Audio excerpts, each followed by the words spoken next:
Hi. Hello, Mr. Yes, Jones. I'm glad you're paying attention. Yes. Hang with the Jones is episode 20. I don't know. 5? Single? 25. Single? 25. I don't think it's whatever you just said. It is. It's 25.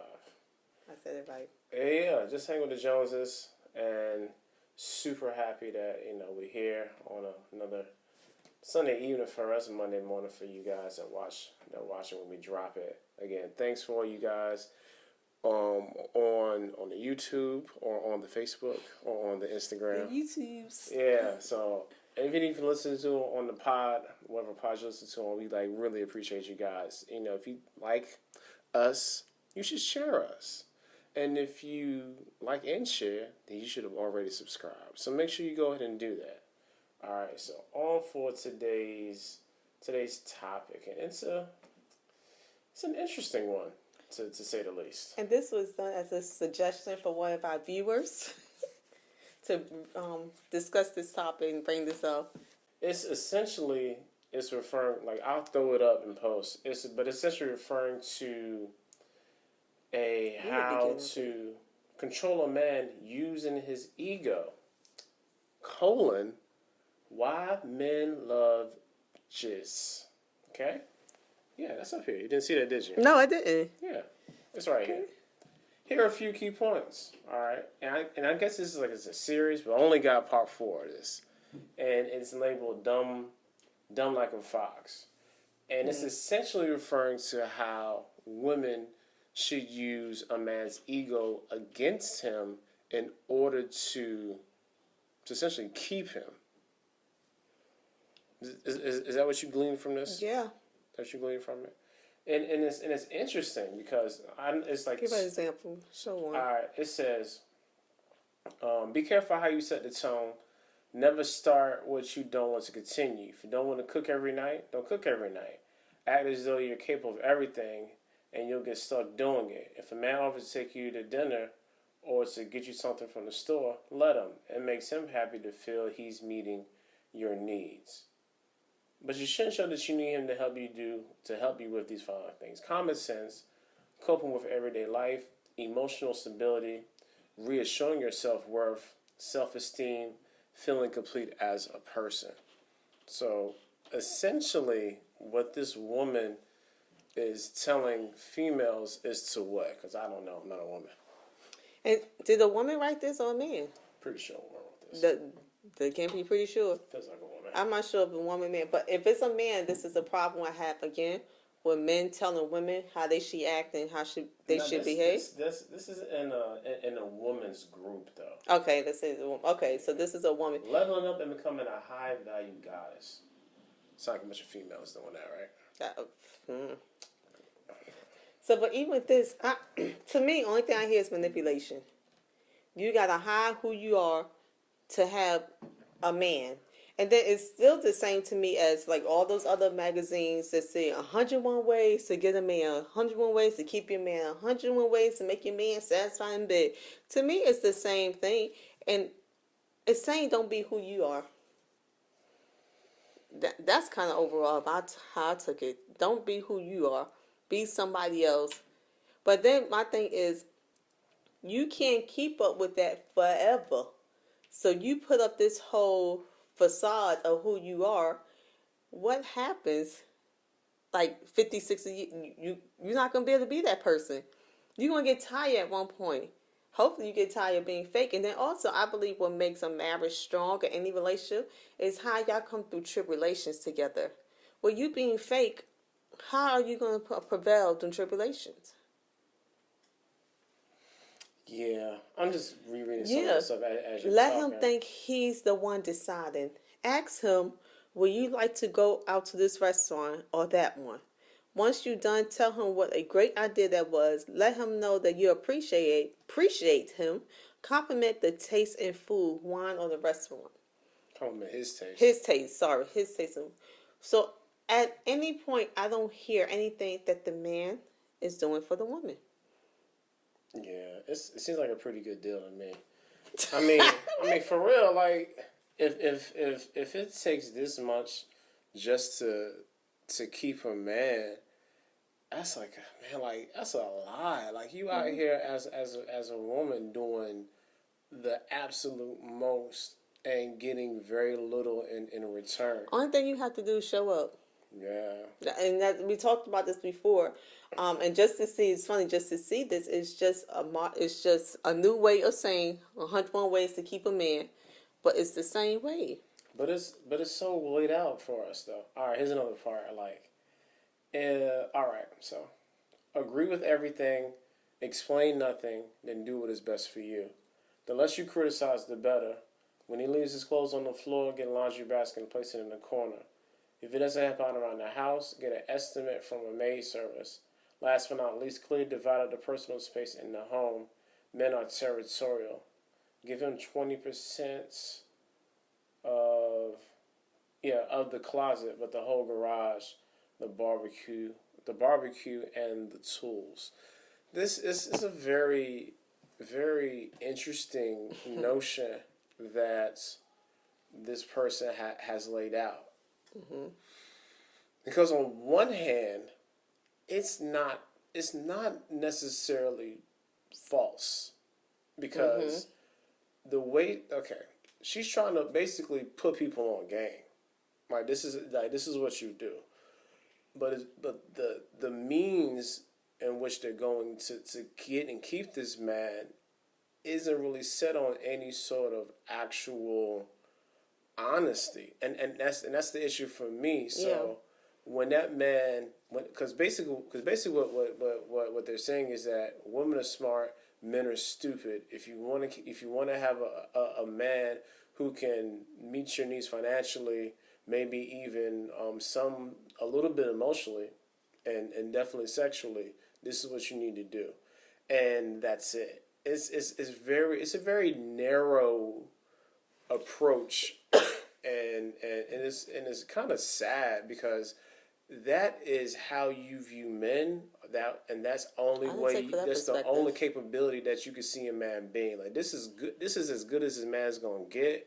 So if you find a man who got a little bit of money, who is well to do, no matter how good he is, he's still gonna be stupid, and you still need to treat him like this to make him feel like he has a sense of control, even though you are really in control of everything. And to me, I see that this is a foundation for one to leave yourself to be abused, whether it's emotionally, physical, spiritual. Um, I can see the abuse because, and that's what this is describing. It's okay for him to leave his clothes on the floor. You're gonna pay for a maid. Um, what else to say? Less you criticize, the better. Less you criticize, the better. So he can criticize you, but you better not say anything if you want to keep this good old man. And then just even the title of how to using the B word. I don't use the B word. Even me and my closest friends, I'm not a one that You gonna see be that like, as a bitch. no. That's I don't see that as a term of endearment. and I do not. Oh. So even that you put in that, I don't want you to be considering me a B word. So if this is what you get, I'm already out of the category to even fit this, because I don't subscribe to I'm being the B. But it's just all manipulation. It's saying be quiet and shut up, and whatever he does, it's okay. All right, here's another one. Mhm. In private, you don't want to charge. You don't have to make a public display of it. If you're with friends and he takes credit for something that you thought of, don't fuss. Wait until you are alone with him to bring it up. Never start a fight if you'll gain nothing from winning. Help him look manly in front of other people. Let him open doors and address the hostess at the restaurant. I was kind of like, well, okay, I get some of that. Some of that. Rashad and I, we try not to um, down each other in public or have Nah. any disagreements. Nah, never. We fail sometimes, but we do try. So not even, but I don't take it as he needs to do it because he's a man. It's a respect thing. Like if you don't want me to buy you a lie, that didn't go. You don't do it to me. And then when we get together, like that whole thing was made up. And sometimes we both have like it's a complete like that wasn't the truth. Not intentionally like no, it really happened that way, or something you said wasn't factual. Sometimes we have rolled it out like, yeah, no, for real, for real. We got back, that wasn't real, right? Like, yo, like, it didn't happen like that. Yeah. Oh, let me show you. This was the fact set. This what you. So that part I do agree with. However, I don't agree that it should be any of this should be one sided. It should be a mutual. As much as he wants respect, that's the way you show me love as well. Not to embarrass me. Then also like let him order to the host. Do we do that when we go in the restaurant? No. It's kind of like who gets to the door first. Yeah. And usually it's me. Am I correct? Because usually he does open, like we talked about before, he does open doors. So usually I'm the first one in, so I just go straight up to the host and request a seat. I don't think that's a big thing. Does that make you feel unmanly? Nah. Nah, it's just weird. Because even reading, like, okay. Again, it's a lot of truth to this, but it's so mired in manipulation that it's like, it's too much to try to siphon through. Yeah. So I do agree with that you shouldn't embarrass him in public, but I also think he should embarrass you in public. That when y'all have disagreements, it's better y'all go home and say and kind of hash it out. Because one, you have onlookers looking, and while y'all going there, one is feeling embarrassed, and then also depending on the crowd, when you forget and y'all move on, the people you hang with not. They're not going to forget and move on, and they're looking at you like, he said such and such, or she said such and such. So yes, do it behind closed doors, but I believe it's mutual. All right. Don't talk about the relationship too much. It takes away the mystery. Keep the phone conversation short and sweet. You are needy. You don't require a play-by-play of the relationship. When you are secure with yourself, he doesn't feel he has 100% hold on you, and he eats out of your hand. Oh, wow. That's straight manipulation. I was one we said don't talk much about our relationship. From the get-go, that's never been me.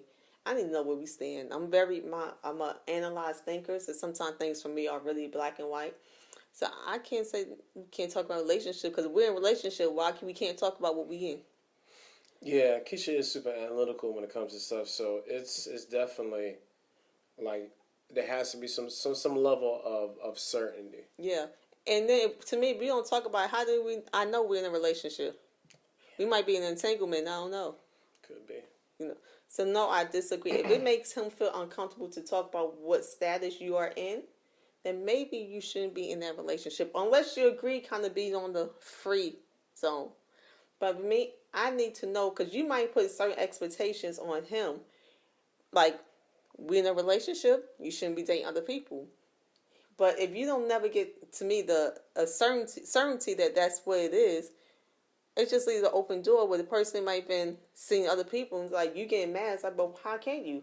We never said we was exclusive. We don't have no parameters around this. So for me, I know some people maybe that works for them, but no, I think no, I need to know where we stand. If this is just a friendship, I need to know that because certain things I do to my friends, I'm not going to do to my boyfriend or my husband, True. and vice versa. My friend, we might go out together. My boyfriend and husband, we ain't going to Victoria's Secret together necessarily. You know what I mean? That's not going to be a day event. We might go in there, we just have a plan, but that's not going to be a plan. We might not go. Some of the things you do with a friend that you necessarily going to do with your boyfriend or husband. Yeah, it's as a man, I feel like we can be as we could easily be this. Mm-hmm. This that's not. I mean, honest. Like we could easily be this guy because when it comes to a female and you want in that interaction / relationship / it's depending on where you are in life. You could just be there because you want the sex or whatever your angle is. Whatever's gonna stroke that ego to get to the end game. That's all it is. However, this person has angled their conversation to more towards you being in a relationship. and this isn't for this is not for a relationship. You know what I'm saying? Like this is for a girl who's out here, just playing dudes. That's This what this reminds me is of a for. Willie Lynch project. How to I'm Train a just, but Slave. but Keisha, like this is how this is how a lot of people think and operate, especially where you are on the financial scale. Okay, let's look at people who. Okay, you know how you watch Real Housewives and Basketball Wives. I You don't watch know how Basketball Wives. I'm gonna say, but you have Yeah. so you understand the culture. You know those circles are really small, and you see how you may have one female, but she knows like 7, 8 dudes all in the same profession. You feel what I'm saying? So she knew how to play the game, and that was the game, and everybody understood what the game was. But it's hard for those people to transition into actual married life because that's all they know. They still playing the game. You feel what I'm saying? So it's not a slight on them. When does the game become real life? Again, it's not a slight on them as an individual. Like I'm not talking down to anybody. If that's what you want to do, that's your life. So be it. But when it comes to making the shift to actually having a committed relationship, and now we're a couple, we're doing things together. We may in return want to have children. There has to be some sort of mindset shift into that because if you don't, you will be out here, male or female, just trying to play the game. And the other person really ain't even trying to play the game. They just trying to have a regular life. Right. And that's the thing. If we just using terms because of our relationship, that the man is the one that's supposed to. I feel like getting got. To me, it's like I just a Willie Lynch part of How to Train a Slave. This is kind of like How to Train a Man. I kind of see the same way. Comment. Let me know what you think. But on this, I just see when you start having more responsibilities in life, how do you maintain that? Because all of this wasn't you. It's different if this was who you are. But this is not you. This is not me. So how do I maintain that? Or do you eventually start believing so much that you just kind of lose yourself to please somebody else? Yeah, yeah. It's a real, it's a conundrum because again, there is so many true things about this. You know, it's almost as if there is a there is there's facts, and then there's It's mixed with a little bit of with a almost like the news. You know, like there's some truth in there, but then there's somebody's angle. There is the position they want you to look at it. They're the gatekeepers, the people who actually put the news out. How much of the news, much of the truth that you're going to get, how much of the story you're going to get from it, because you know from firsthand how how something can happen, and then the story gets out in the actual news. They're like, yo, it didn't even happen like that. And what Rashad is referring to, I used to work in CPS, and a lot of my cases was actually on the news, and a lot of stuff the news would say, and I'm sitting here with the case, being the social work on the case, like, that is not true. That is a stone-faced lie. That has never happened. So that's why I say known for firsthand, because some of my cases were on the news, and some of the information they reported, it wasn't true, or a friend close to the family, like, they're lying. No one, or, the autopsy revealed, the autopsy report didn't come back yet. Autopsy hasn't been done. So where they get that from? So that's what Rashad is mentioning, that the news. But like you said, the news, I don't care what it is. Like you said, part of it, two things. One, it's for entertainment. This is for entertainment. We're talking about it. I'm not sure if someone wrote this being serious, or was it? No, it was serious. Oh, well, that's You terrible. can tell it was serious. I mean, you can tell just by how, again, they felt like they was putting women on the game. Like, all right, this is what you do. These are the steps, and this is the cause. This is the effects. And this the thing, is only to get a man. It's require you to do nothing. So to me, it's requiring the woman to dumb down.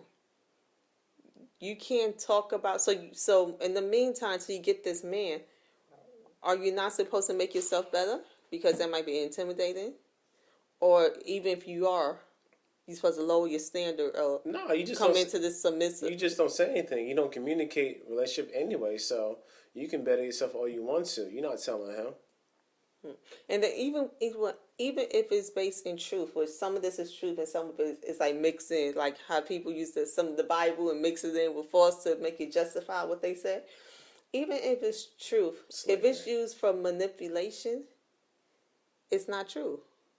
If your perspective is trying to manipulate another person, society, whatever, it's not good. Manipulation is not of God.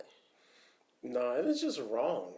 Yeah. You know. But when we were just talking about this recently, it's still saying this is what bothers me because it sends our young children out here who might be coming up that a woman has to do flips. Be smart, but be dumb. Be kind, but be mean. It has to do so many, but only thing that's required of the man to do is show up. Yeah. I'm not sure you have to show up. Nah, he's got to be there. And what it says, and that's why I know it's geared, it has to be geared towards somebody who is going to actually be able to do for you. Like, this isn't like no regular dude, college kid.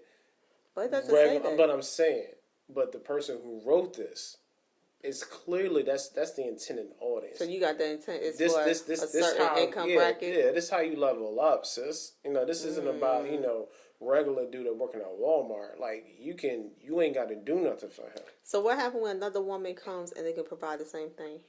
Again, it's just part of the game, right? You gotta charge it to the game. And that was a book, True to the Game, right? That's it, and this is what think about the language is telling our young children.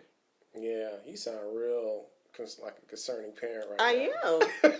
Our young children. Our young children. Our young boys and girls. But what kind of? But I want to say young, but somewhere out there, there's there's a 28-year-old out just like 30, reading maybe like 40, reading it like it's Bible. Because okay, this was part 4. There's 3 other parts to this, and we haven't even read yet. Like when it came out, not Why I Get Married, with Steve Harvey book. Yeah, Act Like a Man. So when you said that's a mom, that because people is like really like chapter 1's first step, not to do the second step, not to do. So yeah, I can see that it really became, and which me, I'm typically not a proponent for those type of books because one thing doesn't work for everyone, and then we surmise it to a game. When do the game end? How do you want the game to be played? And when when you're in the game, there's winners and there's losers. But you talk about a relationship, who wins and who loses. If it's a relationship, y'all both lost. Yeah, and like to pivot to get ready to kind of wrap this up. I'm tired. So think about it. Like when we started understanding what it really meant to be in a relationship, it had to be. It wasn't about wins and losses. All right. Mm-hmm. Early on, I know for me especially, I was dead set on winning, winning the marriage. Like it wasn't even about being in a good marriage or anything. It was about like, yeah, I'm gonna win this marriage. And what does win it mean? Exactly. It didn't even matter to me. It could have been something as simple as, oh, like I'm not gonna cheat. I'm not gonna do anything horrifically wrong to you. I'm going to do all the right things so I can win at the marriage. And when I realized that there was no winning. Right, what is that? But in my mind, I was winning. Like, do you get a trophy at the end? Like, you won that marriage. But that's how I felt because that's all I knew. So at the time, like I was going to win. But after a while, I wasn't really winning. I wasn't winning the arguments. I wasn't winning, So I wasn't winning when it came to like how I felt emotionally. Even I wasn't at a place to actually eloquate those thoughts. Like I wasn't winning mentally when it comes to relationship because I had to keep up the winning attitude. So it wasn't until I stopped looking at marriage as wins and losses that's when it started to make sense for me. And like we said, with winning, if it's a game, someone wins, someone loses, and if you're in a relationship, and especially marriage, you are now from your vows. We're now one. So if you're winning, that means you count on your partner to lose. Yeah. So how can you win but your other half lose? Yeah. I mean, it's stupid. It doesn't. You know, It what I doesn't mean? make It's like you're sense. fighting yourself. It's like even though you're winning, but you're punching yourself. But you're fighting yourself. Yeah. So definitely, one, we were young, but definitely look at, if I'm winning, we're winning. We gotta win. It's not that I want to make sure I have this victory over you. For what?